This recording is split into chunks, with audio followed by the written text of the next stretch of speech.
gece ansızın adın düştü dilime, söyleyemedim kimseye.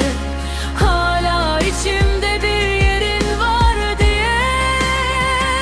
Ne sen geri dön, ne ben seni çağırayım. Bitti diyelim adına, ama içimizde kanayalım. Beni sevmedin mi? Neden böyle yarım bıraktın? Ben sana ömrümü verdim, sen bir hoşça kalla çıktın. Beni sevmedin mi?